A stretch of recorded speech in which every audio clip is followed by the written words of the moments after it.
So my name is Allie Benson, and I lead the Data Labs initiative at Georgetown University's Beeck Center. For those of you who are not aware, Data Labs is an award-winning program offered by Georgetown University's Beeck Center and the National Governors Association. And the program uses a human-centered design approach to help states launch data sharing projects that improve government services and the lives of residents. And we do this by convening cross-functional state teams, offering hands-on assistance, and leveraging insights from experts from across the country. So far, we have worked with 13 states on a variety of different initiatives, some of which you'll hear today, anything from evaluating the impact of long COVID on Colorado's workforce to improving government procurement of minority-owned businesses in Illinois, everything in between. So we have some more information about the Data Labs alumni here. Feel free to take a look. We are now accepting project proposals for our upcoming cohort, which will launch in April. So we thought this would be a really great opportunity to bring together some of the Data Labs alumni to give them a chance to share out some of the work that they've been focusing on, and also to have a broader discussion about some of the common questions that are facing data leaders today, and also best practices for collecting, managing, and sharing data to improve our policy and decision-making, and ultimately improve people's lives. So if you are interested in similar discussions like this, or in receiving hands-on support with your data, with your statewide data sharing project, we encourage you to consider submitting a proposal. We'd love to work with you. So my colleague Isaac will be sharing more in the chat there. So let's get started. So today we'll have about 40 minutes of a moderated discussion with our guests, and then about 10 minutes at the end for Q&A from the audience. So as questions come up, please feel free to add your questions to the chat. My team is behind the scenes taking note of those, and we'll be sure to make a list and circle back when we're ready for that section. So, as I mentioned, today's panel will feature Data Labs alumni that we've worked with over the past years. So we have Amy Bhikha with the state of Colorado, Liz Moua with the state of Minnesota, and Ben Tate with the state of Oregon. So thank you all for being here today. I intentionally kept intros minimal because I thought it would be great for each of you to briefly introduce yourselves and share a little bit about your work. So if you could share your name, preferred pronouns, a brief summary of your role within your respective states, and then also a summary of the projects that you worked on with Data Labs, that would be great. So I'll hand it off to Amy, and then we'll go Ben and Liz. Hi, thanks so much, Allie. Good morning. I'm Amy Bhikha, and I'm the Chief Data Officer here in Colorado. I guess it's morning here and good afternoon to some of you. So I have been here with the state of Colorado for 3 years, and preferred pronouns she, her, and hers. And in my role, I work at our centralized OIT, which is under the governor's office. And I have a couple roles. I am the chair of the Government Data Advisory Board, which is a cross-agency data governance group. And then also I have more of the operational roles too around data governance. And then also the technology of data analytics, integrations, GIS, things of that nature too. So exciting opportunities. I have been privileged to actually be involved in 2 of the initiatives here at Beeck Center. A couple of years ago, we did one on a study of data around housing and homelessness. And then last year on the impact of long-term COVID on the workforce. So excited to be here. And I'll pass it over. I think Ben was next, correct? Yeah, good morning or afternoon, everyone. Ben Tate, he, him pronouns. I'm the director of what we call the Oregon Longitudinal Data Collaborative, which is Oregon's SLDS. And if you're familiar with that, you know that means education and workforce data commonly. So we do span K-12, post-secondary, workforce. We're also working with teacher licensure, apprenticeship program, approved apprenticeship programs in the state. So really kind of focusing in on that tie between education and workforce. And that was the project that we did with the Beeck Center a few years back. Our first kind of major effort in this space was looking at healthcare education and really a supply and demand dynamic between what post-secondary was producing in terms of graduates and what the workforce needs were. We quickly narrowed in on nursing because that was really became very evident that that was the area of need in Oregon. And so the study really explores the disconnect between the supply and demand for nurses in Oregon, and then proposes a couple of solutions that we saw in the course of the data exploration and conversations with the key groups. And I'll pass it over to Liz. Hi, everyone. So Liz Moua, and I use the She series. And so I've been with State Services in Minnesota for about 18 years and was previously, so I'm in a transition now, previously with the Minnesota Department of Human Services.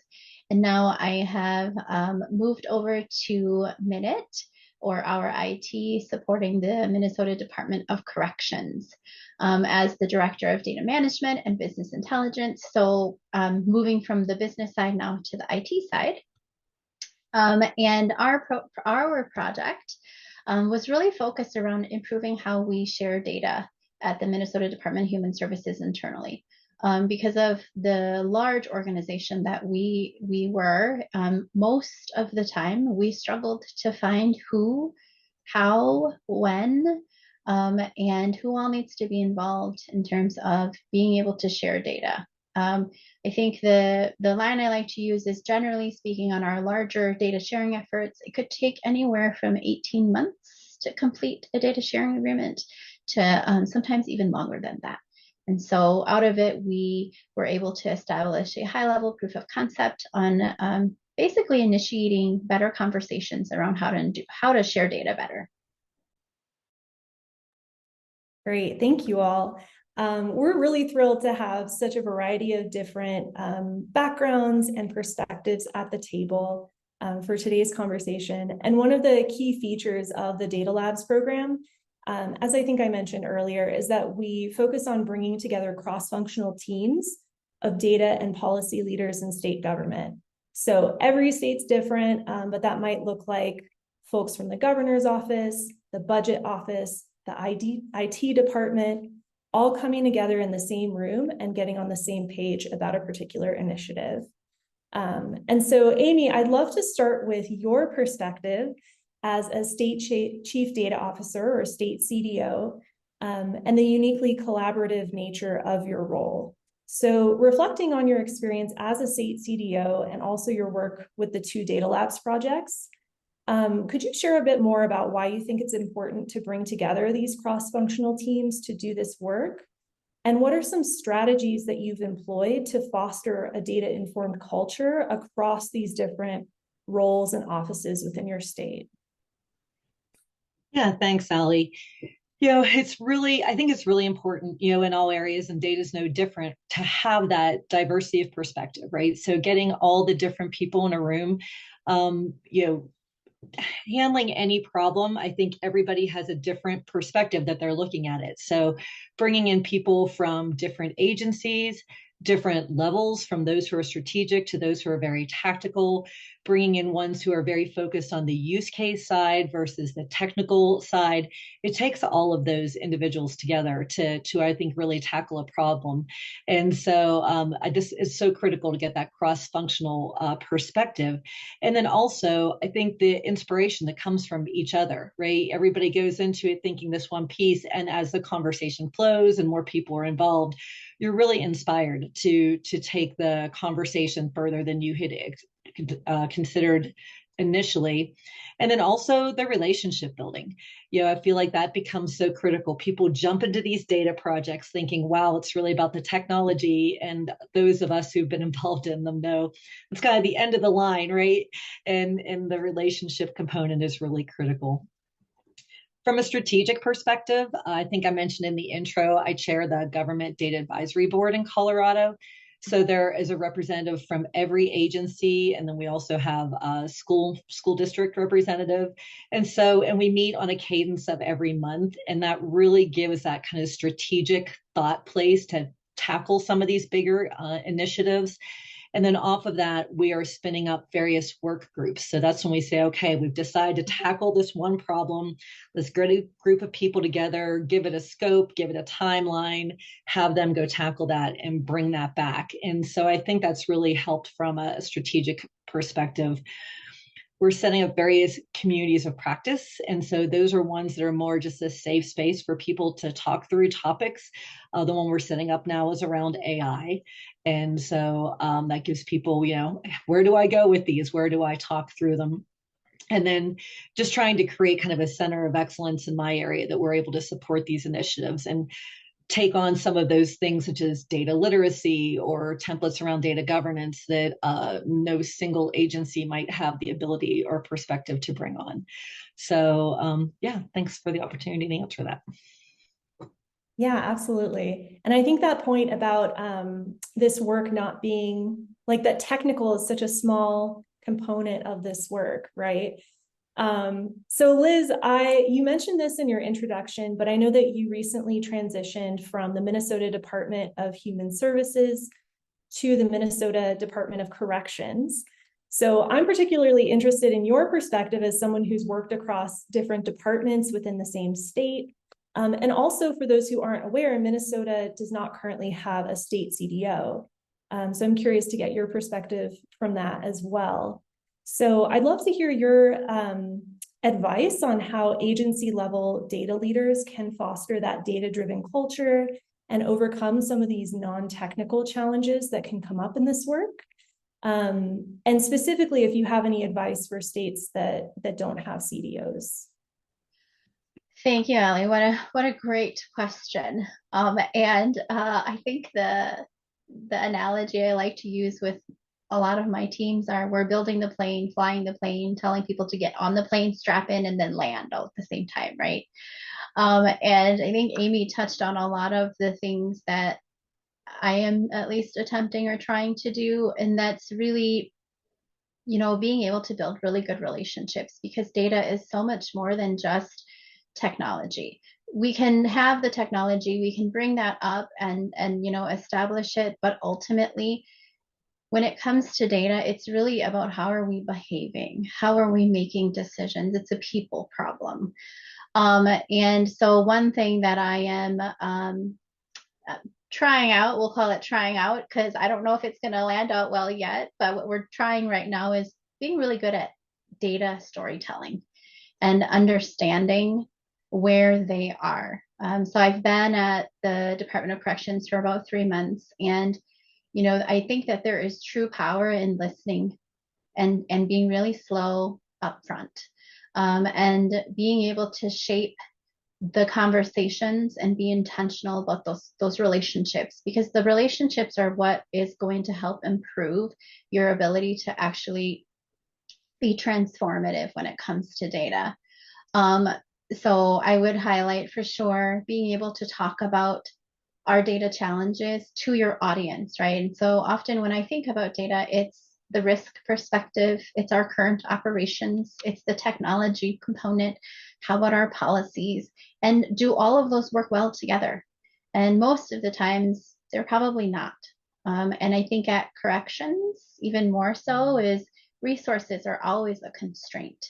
And so how can we actually create better space and just space in general to talk about these conversations, which I think Amy has alluded to.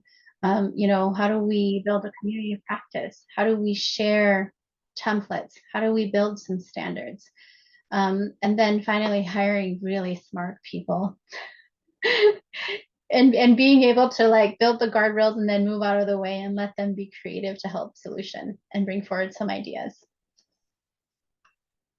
Yeah, I mean, that's definitely something that we think about on the data lab side, is how do we create a safe space for different states to come together and have discussions around shared challenges or opportunities or potential resources that can be applied across different states and regions. So I think that's a great point. Ben, I feel like you didn't toot your project as much, but your organs project actually received a historic, like first of its kind, multi-agency analysis of organs nursing shortage, which I think is a huge win. And as someone who spent 12 years in Portland, I don't know if I told you that, but I spent 12 years in Portland, and I was particularly excited to see your team achieve that win. And so I'd love to get your perspective on why having that multi-agency analysis was so important for understanding that problem space. And then also related to what we've been talking about more broadly, some best practices that you would recommend for bringing together diverse stakeholders to tackle an issue from different angles. Yeah, thanks, Ali. And you're going to hear some of the same themes that Amy and Liz touched on. I was kind of jotting them down as I was going because it's like, yes, yes, yes. I think the important context, is that Oregon, I think, like a lot of state agencies, has a lot of emphasis on reporting. So they collect the administrative data. The data is used to fulfill a mandate, right? A federal or state mandate. They check the box, they move on. And so it's been very hard for state agencies to understand the broader impact of the program. So you can say this program in K-12 impacted this K-12 metric, but what did it do for higher ed? What did it do for employment? And that's been the kind of the gap, and that's the gap that SLDSs, right, were created to fill. For Oregon, one of, I think, the unique things that we were given was we were given no mandates. So a lot of times an SLDS is given, like created and say, okay, now you can do cross-agency. Here's a bunch of cross-agency reports we want you to do. We were given kind of a green field and said, okay, we want you to kind of work with the agencies that are supplying you data to identify what they need and kind of pursue. So it ended up being more research than reporting, which was very unique and created some challenges for us as well. The aspect that I wanted to just touch on there, though, was what we realized very quickly in that was defining both what we were doing and why we were doing it was a lot more challenging than I expected. I thought I'd walk into the room with these groups, these agencies, and they'd have a list of things that they've always wanted to know about. And they had conceptually a list, but they didn't actually know from a research perspective what questions that they wanted. And so it kind of then fell to us to drive the conversation in a way I wasn't expecting. So for nursing, I'll give you just the concrete example there. What that started off with is, hey, we want to know about supply and demand. And, immediately I'm a literature major who works in data, right? So I'm like, okay, you can't do those connections for every group, right? So we had to narrow that in immediately. And we narrowed in on healthcare education. There were some things going on in Oregon that helped kind of narrow that of like, okay, this is important. The interesting thing is we didn't start with our own data. We had to start with kind of this national look to go, how does Oregon compare within healthcare education? That's what highlighted nursing. So the next step then wasn't, and this is where I get to the lesson learned, the next step wasn't, well, now let's dig into our data. The next step was, we need to have conversations with the post-secondary programs, with the state nursing board, with, all of these groups that are in this space to go, hey, this is what the national data seems to be telling us. Does that sound right? And they all were like, yes, that is absolutely right. And so we said, okay, great. Now, why? Why is that right? And they had some anecdotal, like, well, right, we think this is happening. We think this is happening. And that gave us kind of the context to go, okay, we'll go investigate those things. And so then we would go check out, and this is where we started to dig into some of our data that we already had in the system, but then we also had to bring in additional data sets. And then we'd go back and go, okay, you talked about wages for nursing professors being too low. And we looked at the data, and guess what? You're right. You talked about the limits on clinical placements. We looked at the data. Guess what? You're right. Now, the interesting thing, and I'll stop here, was in all of these cases, none of the things that we kind of highlighted in and of itself was a surprise to these groups. They knew kind of anecdotally, they're in the space. No one was shocked. What shocked everyone was the severity of the problem. And that's really what the data highlighted. So people said, hey, we know we have a nursing problem. When we look at the national data, Oregon was producing the third fewest graduates per capita in the country. And people were like, wait, what?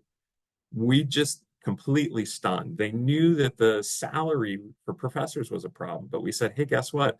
Your bachelor's level nurses starting wage is more than what you're paying a master's level professor. And they were like, wait, what? And so just really highlighting and putting some concrete numbers around the data or around the experiences of these folks really helped to develop a really compelling story. And the other aspect of this, and this is where I'll touch on both what Amy said about the relationships, what Liz said, what they both said about space, because we developed this kind of iterative rapport with folks and we didn't come at the end and be like, ta-da, we walked through them from the start.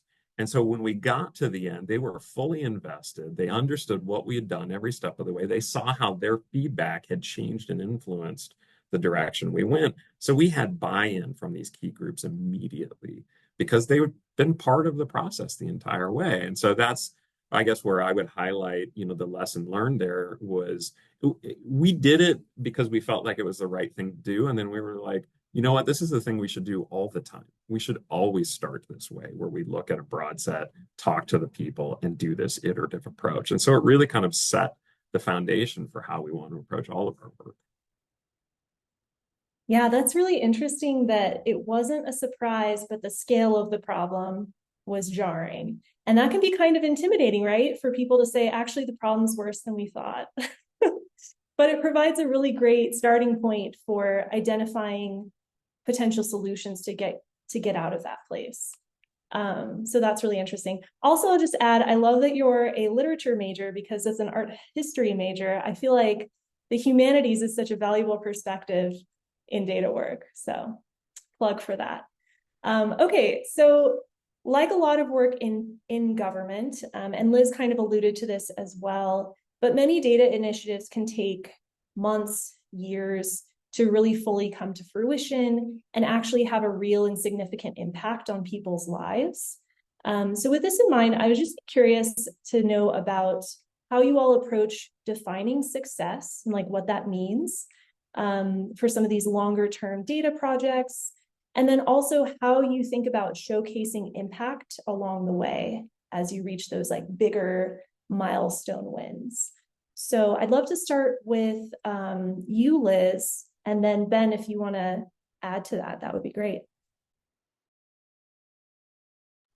Yeah, so I think, so in the context of Minnesota and our focus, I think ultimate success is that we have data that reflects the people that we serve, whether you are an incarcerated person or a person who is on one of the human services programs, that we're able and willing to adjust accordingly. Like that would be true success.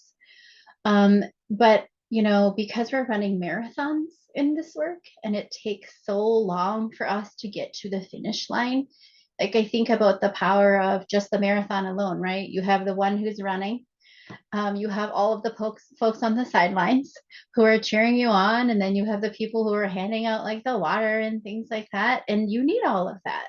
And so success to me is celebrating those really small wins. What does that look like? That means people show up to your meetings.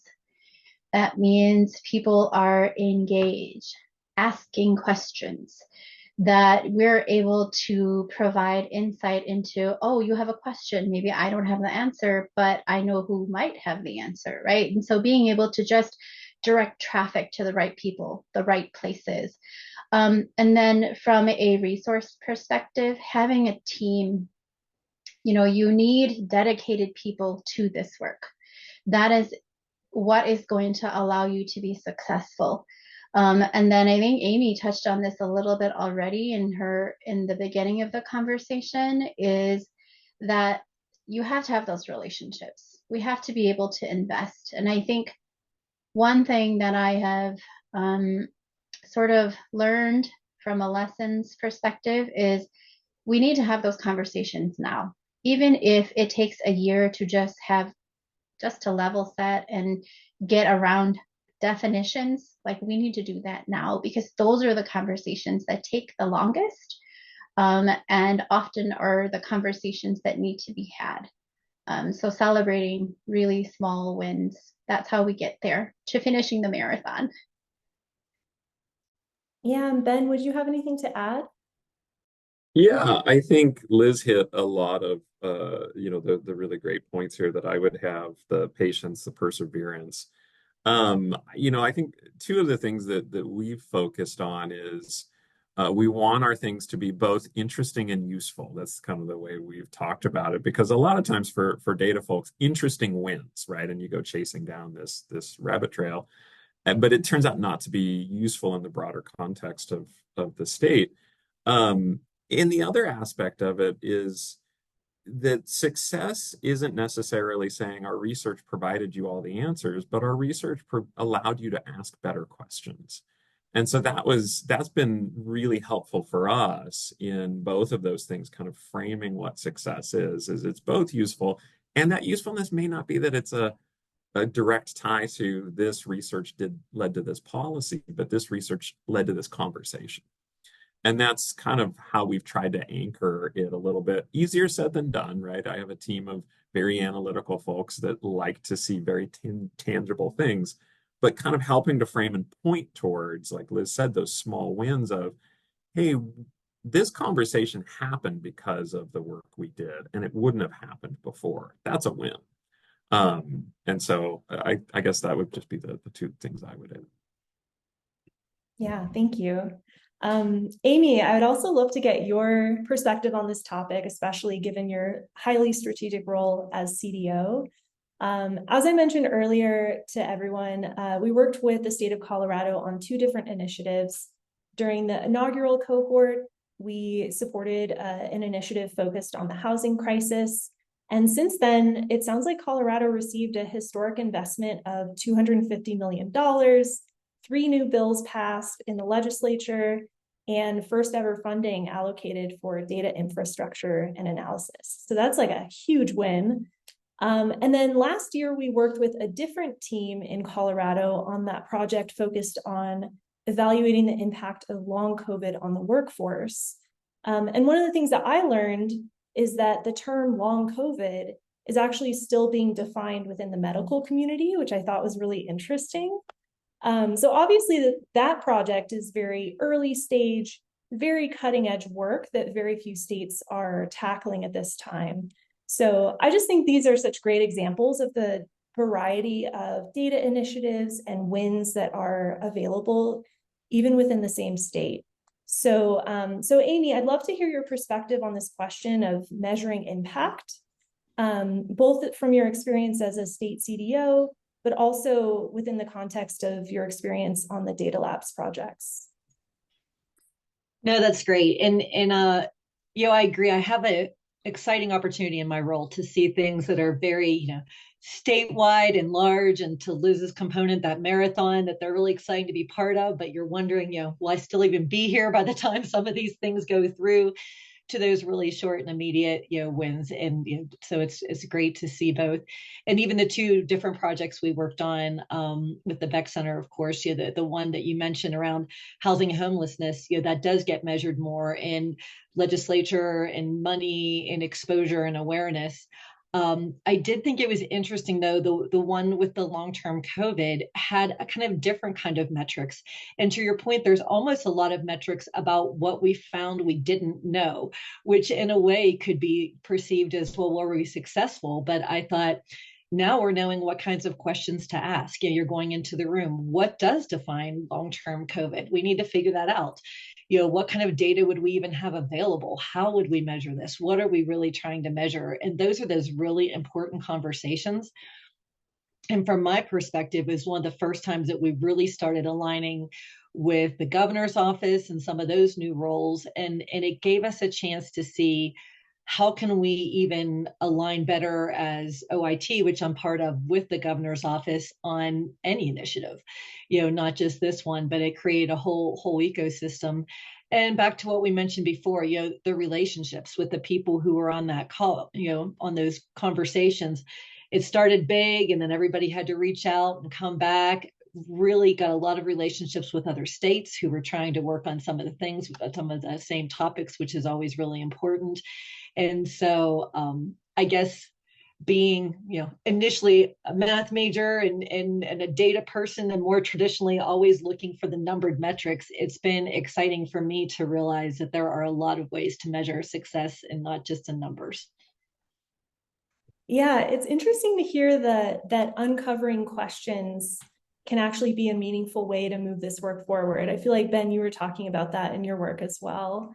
And also, I wanted to pull on the thread of aligning your work with the governor's office, because I think that's been a critical design component of the Data Labs program, because we strongly believe that aligning, focusing on initiatives that are aligned with governor's priorities means that you have that foundation of at least some buy-in that sets the stage for the work. So I think that's an important point that you brought up as well. Amy, my next question is for you, and I don't know if you remember this, but during the most recent state CDO convening that we had last year, you and I had a really interesting conversation about how good storytelling, and this is a topic Liz brought up as well, but how good storytelling can really bring out the human side behind data initiatives.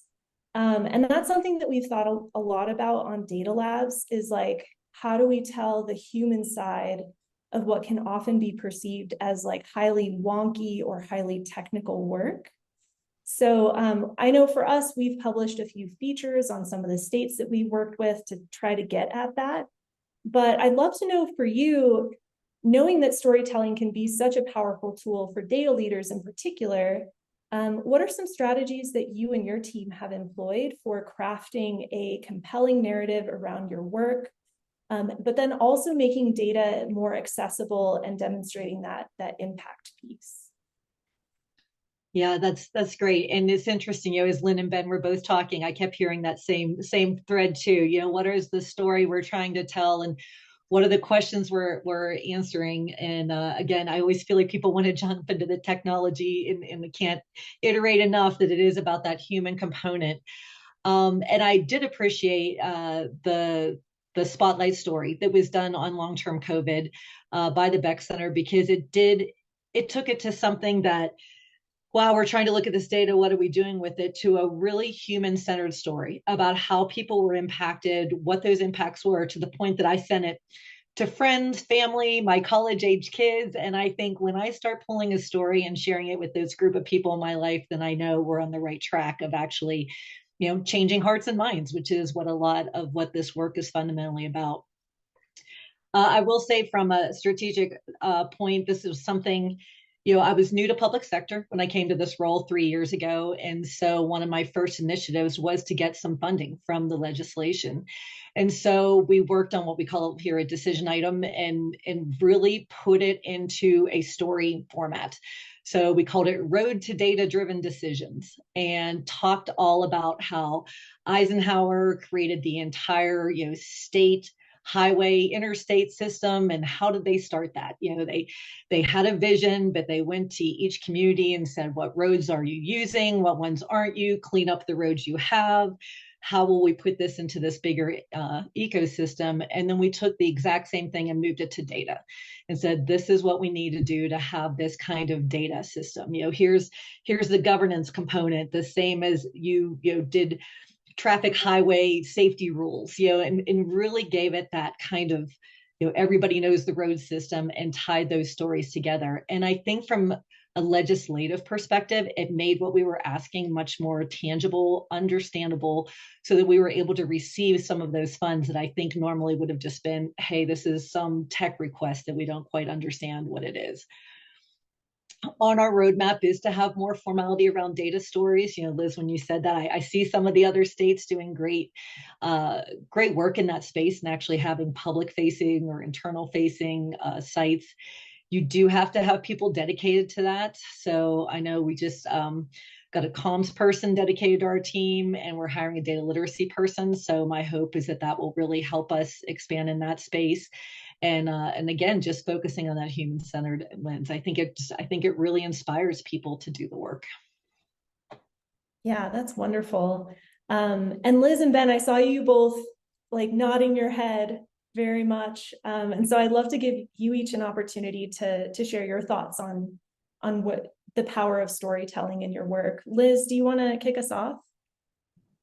Yeah, so Amy, thank you for sharing like a very tangible way of explaining that data story. And what I know about, so going back to what I shared around listening to understand and then knowing your audience. And again, still testing. Don't know if it's going to land well yet, right? But it's really about drawing out that vision and helping people understand. I think when it comes to like just data governance in general, it's hard to see in action. It's so highly conceptual that I think for some of our folks who, are limited in time, limited in resources, you literally have like 2 minutes with them. What is that elevator's pitch that you can give so that it really drives home, here's what it means to you, here's why you need to invest your time. And so being able to draw out that human aspect is super important to this story. I do want to add to that, I think sometimes we forget about what it takes.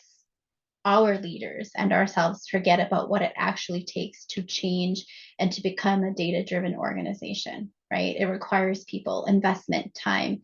And because this work is not immediate, how do you also get them engaged enough that that feeling is tied right up front so that they can continue that investment and be able to continue to talk to them about, okay, we're getting there, we're getting there. I know it seems like it's taking forever, but we are getting there.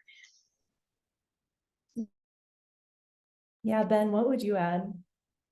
I'm not sure I could say it better than what Amy and Liz have both said. I'll just underscore the governance aspect. I mean, I think that was really critical. One of the things, I didn't say was this program, I've been in this role 5 years, and it took us 2 years to get to a spot where we were ready to hire researchers. And that time was spent on governance and relationships and making the pitch. And there was a spot I remember where I wasn't sure if the program was going to survive because it's been 2 years and what did we have to show?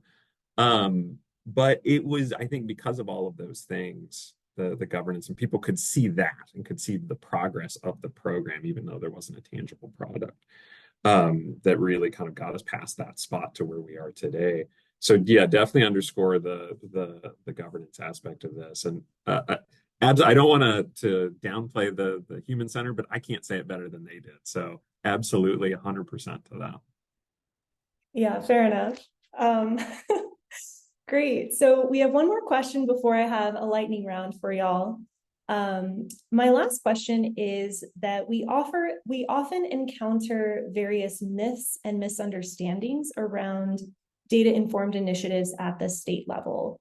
So in the spirit of myth busting, I would love to hear what is one of the most common misconceptions that you have encountered in your work. So Liz, love to hear your perspective.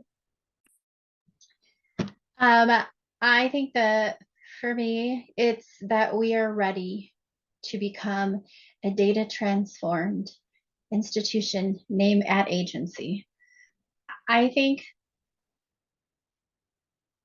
leaders, it is easy to hire a person to fulfill a position. But when it comes to data, the challenge that's in front of us is data historically across the pockets of work has been underfunded, under-resourced. And as a result of that, I think there is sometimes a misperception around the fact that we are truly ready to be invested in that marathon. And as such, you can buy the technology, you can stand up that infrastructure, but until you are able to appropriately support and have some visibility into your current data operations, it can be very difficult and very challenging to get us to a more modern world, right? That's a component. I also think too that as leaders, there's a very real conversation that I think we have to prepare our leaders to provide coverage for. So when I say that, it's sort of from this perspective of we have been building and telling data stories on data models that are at least 20 years old, maybe even older, right? And as such, these models are no longer and necessarily reflective of the people that we serve. And so as leaders, are we ready to have those hard conversations?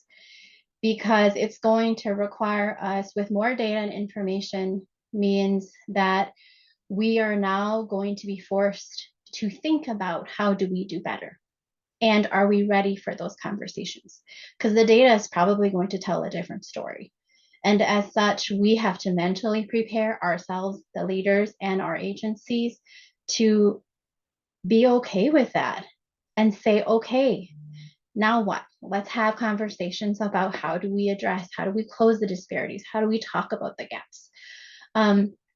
And then finally, I would also say too, like talking about preparation. In terms of the operations of this work, I don't think we really think about what it takes. And I say particularly with our legal teams. We're really good at buying the technology, supporting the technology and the people of that, not so good at maybe supplying the business pieces of it, and then really bad at supporting our legal teams. And when I think about like our data challenges and the fact that we want information yesterday, but we are only resourcing our legal teams with maybe one FTE, maybe that, like, we need to also elevate that challenge. And I think it's that we often forget. So all of that is to sum up and say, like, do we really understand the breadth of what we say when we say we want to become data driven or data informed? Because it's a lot. Yeah, I love that comprehensive answer. And in particular, that piece about like, are we ready to have these conversations about how to do better? To me, that reminds me of some of the things you were mentioning, Ben, about the work happening in Oregon. And I know that's a common question that we hear from the states that we work with as well. Great. Well, we are almost at the Q&A portion. So audience, feel free to add questions to the chat if you haven't done so already. Before we move into that, I'd love to do a quick lightning round to close us out. So my last question for each of you is, what is one piece of advice that you would give to data and policy leaders who are looking to initiate or support a data-driven project within their state? So one piece of advice. Ben, you look like you're thinking, so I'll start out with Amy, and then Liz, and then I'll have you go last, Ben. Yeah, I'm gonna jump on what Liz was just saying too, because I think she gave that comprehensive answer. But I would say, don't focus as much on the tech, because that will come as you do on everything else that Liz was just describing. And sometimes I call it all the unsexy, the governance, the agreements, all the things that people don't think of right away. They were like, I want to go to this technology. So focus on that, and then the tech will come. I would say just start somewhere. Chances are you're probably gonna, it might not land well right away, but hey, that's part of the growing process. It's better to just get in a room, start talking to people, and then it'll organically form. Trust the process. Yeah, 100% to both of those. And I think maybe I would add, you don't have to grow new expertise. You have to figure out where the experts are in your system. A lot of times these individuals that are dealing with this narrow data collection, they really know it. And they're scared of you coming in because they think you want to become the expert. Learn from them, right? Leverage that, engage them in the process.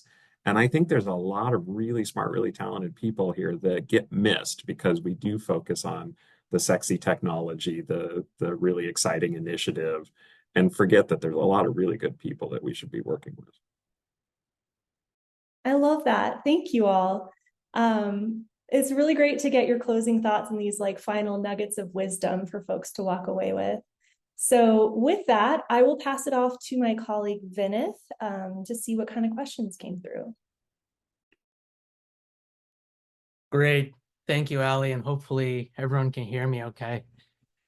What I will do is I want to give, well, Amy, Ben, and Liz, I think you floored our audience because they're all just very silent right now, and I'm sure they're deeply caught up in thought, and so I wanted to give a moment for our audience to just reflect on what y'all have been sharing and take a moment to add your questions in the chat. And looks like Marcus did include a question, and I will go ahead and read it out loud. So Marcus asks, how would you suggest breaking the cycle of siloed data and reluctance to share data? Is there anyone who has a particular desire to jump on that question? Otherwise, feel free to go, Ben. Yeah. Yeah, I can jump in just because this was a huge issue for us. And so I think the two, speaking of myths, right? The two myths are legally I can't share it, and even if I could, you couldn't possibly understand it. And so I think the solution that we took to both of those was not debating, but figuring out for ourselves, okay, what do those privacy laws say? And not to challenge, right? I'm not going to have an argument because there's interpretation, but to understand what the guardrails are here. And then we said, what can we do to help that process, right? So is it we need to present to your governance group, we need to draft, right, the data sharing agreement that does all the things that the FERPA and all HIPAA and all those things say. And then we also took the step of like, hey, what are the federal and local resources? So we had the Federal Department of Education Privacy Technical Assistance Center review our data sharing agreement so that we could say, hey, PTAC looked at it and said it was FERPA compliant. And then we spent time with the local institutions, right, the K-12 folks to say, what are your concerns? And we made changes based on that to address those things. And I touched on this with my lightning round answer, but in terms of you can't possibly understand this, I found that that's fueled more by folks fearing that you want to become the expert instead of them. And so what we did was we didn't come to them and say, hey, tell us everything about your data set. It was, hey, we're doing this project where we're going to use this data and we need your help to make sure, right, are we approaching this right? What would you suggest? Are there other things to look at? And so once we acknowledged their expertise and said, we need you to be successful, conversation changed really fast, right? People want to tell you about the things that they know. And so framing it from that standpoint and then having them see that we listened. And when we came back, we said, hey, based on what you said, we made these changes. That really, it took time. Neither of these are like overnight wins, but if you do that in a sustained way, that's what we found to be helpful.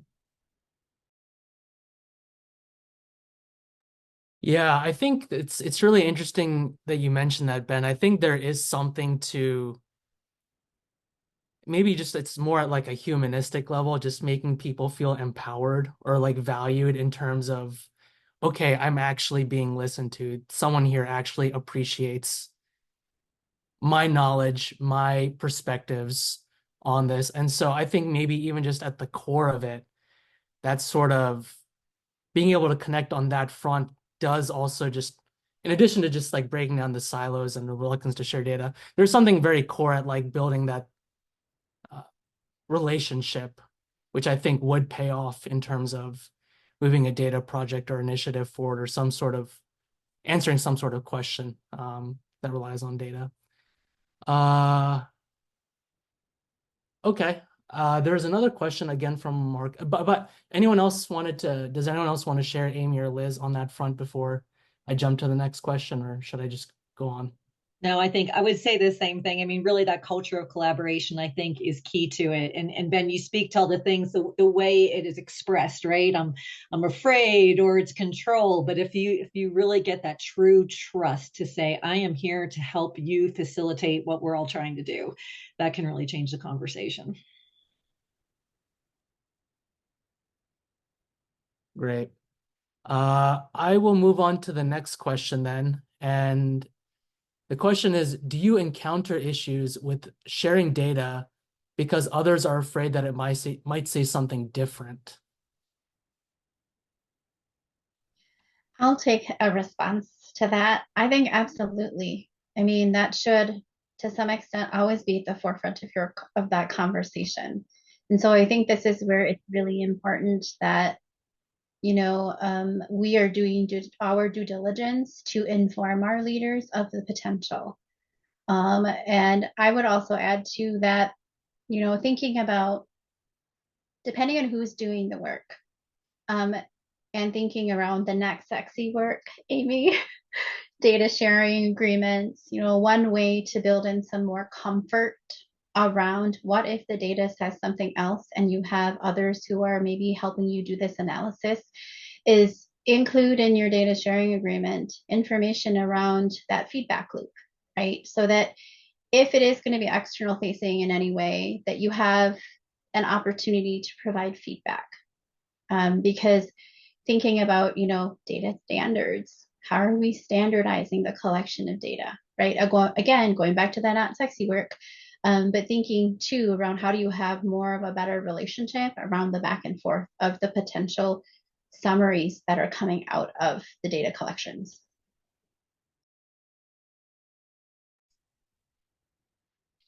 I would jump on that one too. Yeah, Liz, I agree with everything you just said. And I think sometimes it is having those people in the room to actually give their chance to say what they think the data should reflect. And I think sometimes the issues are more around data quality too. Sometimes people don't want to share their data because they know it's not good quality and they're fearful. And it is creating that culture of, yes, it's okay that your data quality is not good and you're not going to be chastised for it, but let's help facilitate a better conversation.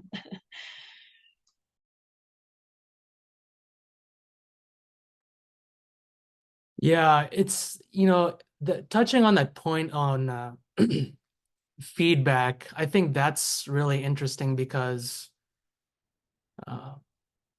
when you just think about relationships and like communication and fostering relationships, it is important to, again, kind of like the last thing we touched on, we're just being able to build that comfort at all times with the person you're working with, because there probably is some hesitancy. So I guess sometimes maybe people might feel like something's at stake for them if you give up something and it doesn't portray them in a good way, or the information puts them at risk in a certain way. And so I think it's a really good idea to have even any sort of feedback mechanism that's built in that can really provide that layer of safety and security for someone. It's something I don't know if it's actually come up often in my conversations with states, but it's I think a worthwhile thing to actually discuss as a data team. Like, how do we build that comfort through feedback mechanisms? So there's okay, I see another question here. Is it challenging? And this might be the last question because we're gonna wrap up shortly. Okay, no, it wasn't a question. I think it was just a direct message to me. Does anyone have any other questions from the audience? If not, I will go ahead and ask one final one. And I think maybe each person can take a minute to respond or less. So, one thing that can be a constraint, or one consideration in all this is, how are teams and agencies structured to help move a data project or initiative forward? Some teams may be well-resourced, other teams may not be, and they may not have the right skills to move some sort of effort forward. If each of you can briefly just share how your teams are structured and any sort of obstacles any obstacle or obstacles you faced and how you overcame them in terms of maybe helping with moving initiative forward, but that component around how teams are structured and sometimes limitations you face, it's something I think that's real for many of our people and many of the people in the audience. So just would love to hear how y'all are structured specifically and what you had to overcome to maybe meet a certain goal or objective. Yeah, so we're a relatively small program. I have 6 folks under me, and we've got them kind of divided evenly of 2 technical, 2 research, and 2 folks that kind of do program support, business analysts, project management, all of the above. The downside of that is we've had to really work on not getting stuck on not my job because we're so small. It was like, I know you're a highly paid technician, but there's not a junior tech, so that means you have to do user management. Sorry. Right. So there's just some of those components and we've all had to do it, right? We don't have support. So I'm like, I'm doing the agendas and the minutes for the governance meetings, right? And so we just all had to kind of do those things that you wouldn't assume in a bigger structure that a position would have to do. And it's because we all do it, there's been that acceptance. I think the team has been okay with that.